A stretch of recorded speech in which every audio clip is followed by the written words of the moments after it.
Les hommes politiques n'ont pas marqué leurs époques uniquement par des faits qui sont restés dans l'histoire de notre pays.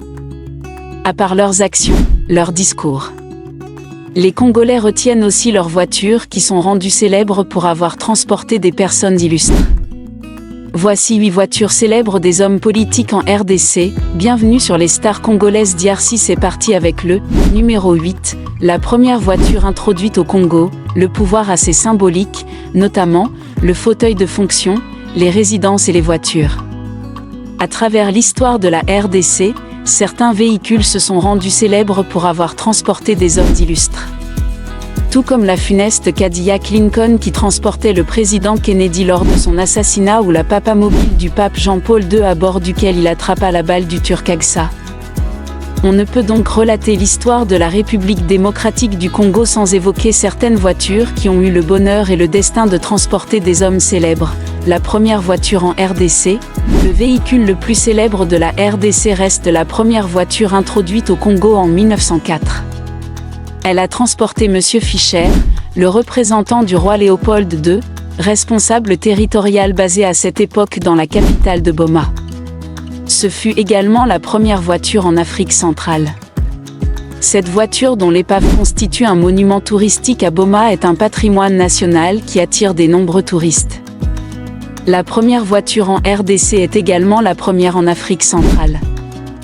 Elle a été introduite en 1904 et transportait M. Fischer, représentant du roi, Léopold II.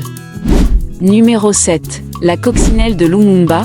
Lorsqu'on raconte l'histoire tragique de la fin de Patrice Emery Lumumba, on ne met pas souvent l'accent sur sa voiture. On oublie souvent de parler de la coccinelle du Premier ministre Patrice Emery Lumumba. Une coccinelle qui devrait le conduire de Léopoldville à Stanleyville. Il traverse le Kwilu en passant par Boulungu et Mangaï. Plus tard, les soldats de Mobutu qui débarquent du Bac vont le rattraper sur l'autre rive et vont le ramener à Port-Franqui. Mais ce qui est frappant dans cette histoire, c'est tenter d'aller de Léopoldville à Stanleyville par véhicule. Et quel véhicule ? Une voiture VW. Ce que les routes, bien qu'en terre battue, étaient bien entretenues. Aujourd'hui l'épave de cette VW repose dans la résidence familiale des Lumumba, 6 boulevard du 30 juin. La Volkswagen Coccinelle, officiellement Volkswagen Type 1, est l'automobile la plus vendue de tous les temps, construite par le constructeur allemand Volkswagen. Créée pour l'occasion et dont le nom signifie « voiture du peuple », alors que dans la première version américaine, la voiture s'est appelée Herbie. Il a fallu alors changer le nom de l'automobile pour la rendre en adéquation avec son surnom, Coccinelle, donné en France. Numéro 6, le Chevrolet Impala de Moïse Tshombe, le roi du Katanga, avait comme voiture officielle une américaine de marque Chevrolet du type Impala. Ce véhicule construit par General Motors vers la fin des années 50 apparaît comme un coupé sport. Le Chevrolet Impala est défini comme un véhicule prestigieux, une option sportive coupée et décapotable avec 6 feux arrière. Un style classique qui est devenu sa marque. Le nom vient de l'antilope africaine Impala. La voiture de Moïse Tshombe a été réhabilitée par un autre Moïse, Katumbi Chapwe, gouverneur du Katanga en 2010. Elle est entreposée au gouvernorat à Lubumbashi. L'Impala était à l'origine un prototype émanant de la Corvette pendant le début des années 1950 jusqu'à la moitié de la décennie. Plusieurs modèles Chevrolet ont comme base la Corvette, par exemple la Corvair et la Nomade. L'Impala est apparu comme un coupé sport, et était le véhicule qui ressemblait le moins à la Corvette, parce qu'elle n'avait pas été introduite avec l'original. Le nom Impala a été utilisé pour la première fois dans la voiture d'exposition du General Motors Motorama de 1956 qui portait des indices de conception de type Corvette, en particulier la calandre. Elle a été nommée Impala d'après la gracieuse antilope africaine, et cet animal est devenu le logo de la voiture. Peint en vert émeraude métallisé, avec un intérieur blanc, le concept car Impala présente un style art-top. L'équipe de conception de Claire McKishan, en collaboration avec des designers de Pontiac, a commencé à établir l'emballage et les dimensions de base de leur carrosserie Générale A de 1958 de General Motors en juin. Numéro 5, la Cadillac du maréchal Mobutu. Le président Mobutu avait du goût et aimait les voitures de luxe. Sa collection allait des grosses américaines comme des Cadillac aux pièces uniques des Mercedes-Benz. Il avait aussi une collection des Mercedes 1000 qui étaient rares en circulation dans le monde, et aussi des Mercedes limousines avec 3 portières de chaque côté. Certaines de ces voitures de luxe ont été transportées à Kigali comme butin de guerre à l'entrée de la FDL. Mais les derniers souvenirs du maréchal sont surtout marqués par la Cadillac qui l'a conduit à l'aéroport de Njili pour son dernier voyage à destination de Gadolit, alors que les soldats de la FDL s'approchaient de Kinshasa. Cette voiture sera ramenée au centre logistique du camp Kokolo ainsi que le char qui l'accompagnait. À l'instar d'autres souvenirs du Marshal Mobutu comme la résidence du Mont Galiema, de Kawele ou de la Nélé qui ne sont que des ruines, cette voiture qui devrait faire partie du patrimoine historique de la RDC a été cannibalisée. Il n'en reste que la carcasse.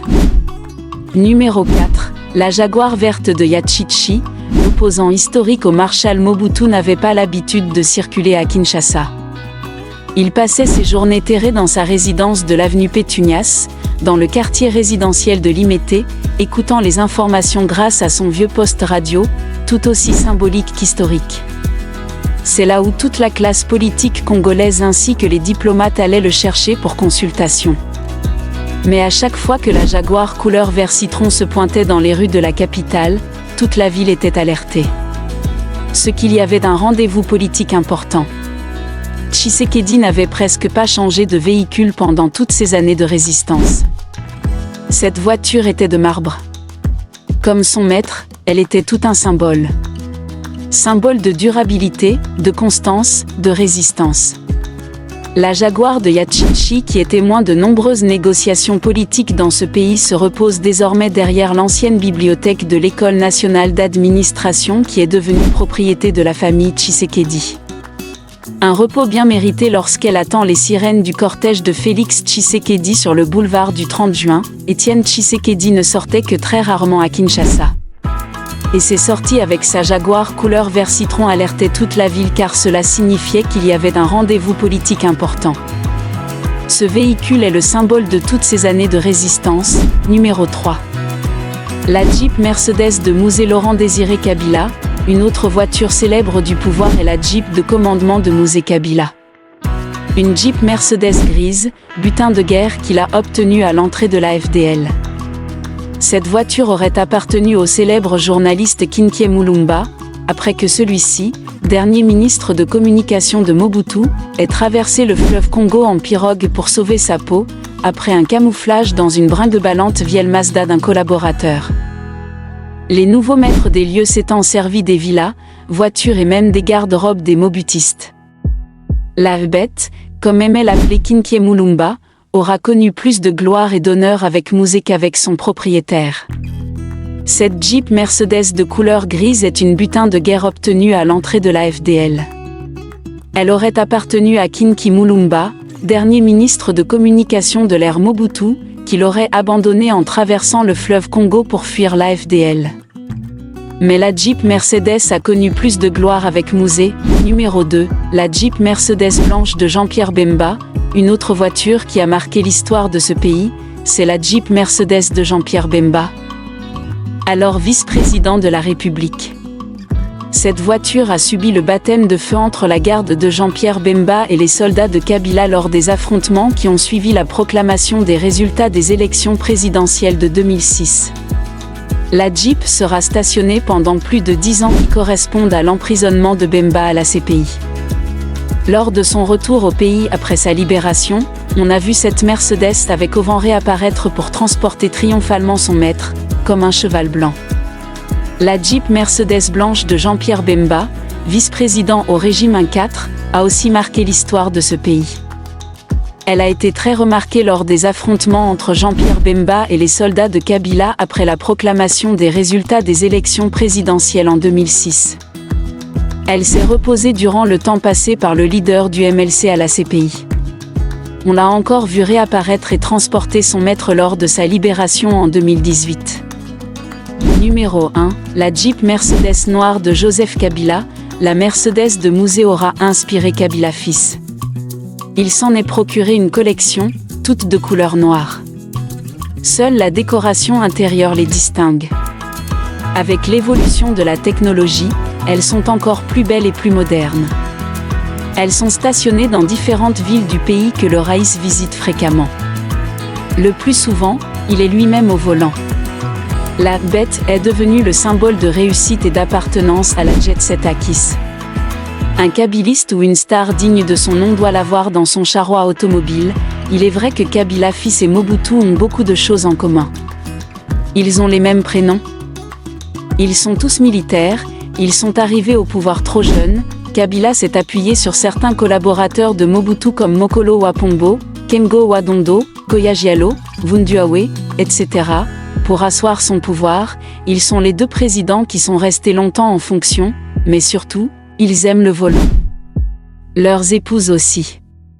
Bobby Ladawa a donné son nom à la petite Mercedes 190 qu'elle a fait entrer au Zaïre la première et qu'elle aimait bien conduire. Quant à Olive Lembe, elle a séduit les Congolais au volant de ses 4x4 dont elle boxe le volant comme un homme. Les rumeurs de Kinshasa racontent que c'est en poursuivant sa Jeep arrachée par un commandant de la garde présidentielle à l'époque que son chemin va croiser celui de Joseph Kabila. Comme son père, Joseph Kabila a lui aussi roulé Mercedes. Le Raïs s'en est procuré toute une collection de couleurs noires. Elles sont stationnées dans toutes les villes que l'ancien président a l'habitude de visiter. Et il est lui-même au volant, le plus souvent. Cette voiture est devenue l'un des symboles de réussite en RDC. Merci d'avoir regardé la vidéo jusqu'à la fin. Si vous avez aimé cette vidéo, n'oubliez pas de vous abonner pour ne manquer aucune de nos futures aventures.